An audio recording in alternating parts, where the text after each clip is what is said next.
So I've got Norris from GetYourTipsOut who provides daily football tips, and today's video is about over 4.5 goals being scored in the game. So on a day-to-day basis, you normally provide the tips for 4.5 goals or over. So what influences you to choose what games to choose on this, Joe? So obviously with this bet, you need there to be 5 goals, which is quite a lot of goals.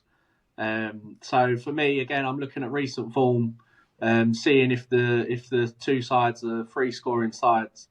Obviously with this bet, there's a lot more risk involved because usually you're looking at odds of around 4-1. In a game that the bookies don't think there's even going to be any goals, you could get up to 6-1 on this bet. So if you feel like you've got an angle where there could be goals in the game, you can get really well rewarded for this type of bet.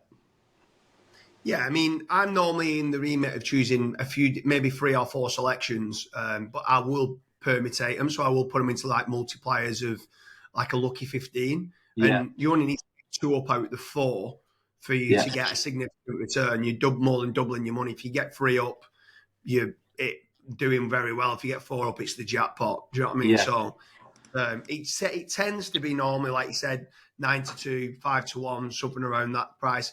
If obviously a free scoring City are playing, it might be a little bit less, more like 2-3-1 or something like that. But I think yeah, sometimes you find more value in the lower league teams, especially if you know early on where both teams are, let's say, 7th or 8th in the league and they're both trying to get into the playoffs. Both yeah, teams are going for the win. That sometimes can massively influence the game. Or let's say in the Champions League where they're doing 2nd or 3rd or something, or 3rd are playing 4th, and both teams have got to win to get in there. At that yeah, point, then it seems to be a bit of a goal fest. yeah. So that's kind of sometimes what I'm looking for. I don't know if you look. Do you ever look? Does ever who's at home and who's away? Does that ever influence who you're choosing for over 4.5 goals? Oh, definitely. I think if you've got a side away from home, and the stats suggest that they struggle to score away from home, that's not a game you want to be including because obviously then Yeah, you're putting a lot of pressure on the home team to score a lot of goals. I mean, the key to this bet is the first half, like you said. yeah, If you're getting to half time at 0-0, then it's obviously a really uphill task from there. But if you've got a yeah. goal or two in the first half, that's a good start to the bet. So Yeah, I like the kind of games where people high press him and you've got other teams that can catch him on the counter.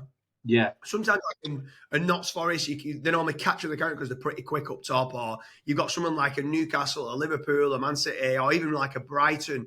Even yeah, this year, like Aston Villa, a high pressing side. They yeah, normally seem to score early goals.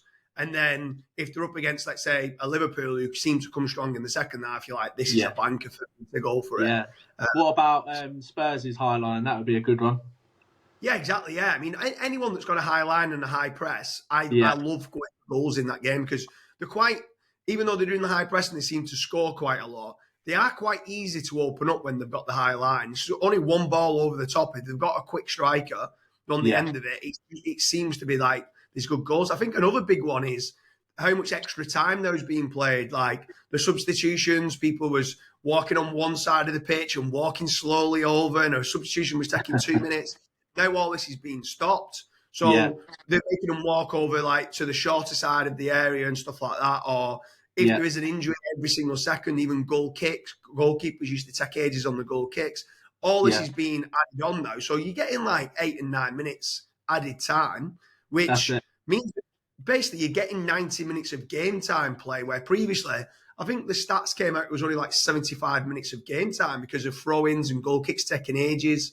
So Yeah, I think the over 4.5 goals are good bets at the moment. I think they're good value for money.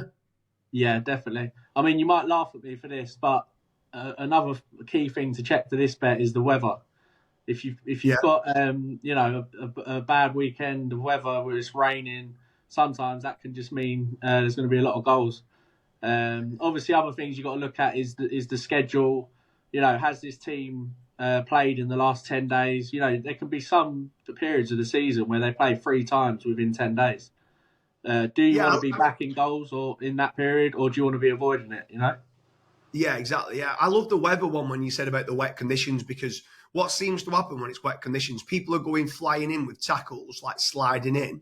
Yeah, Sometimes they end up mistiming it and getting a red card. The game yeah, opens up, but yeah, also any players shooting from distance in wet conditions, it's skimming off the surface. There's more mistakes being made and stuff like that. So when as long as it's not torrential rain and it's a boggy pitch, but majority of games in the Premier League are fine. But the wet conditions seems to yield more goals, is what I found as well. So it's a great kind of little prediction for you to go for there. Yeah, that's it, definitely. So anyone who's looking for Joe's daily tips of 4.5 goals or over, check out the link in the description where on a day-to-day he offers daily football tips for like both teams to score, correct scores, and over 4.5 goals being scored in the game.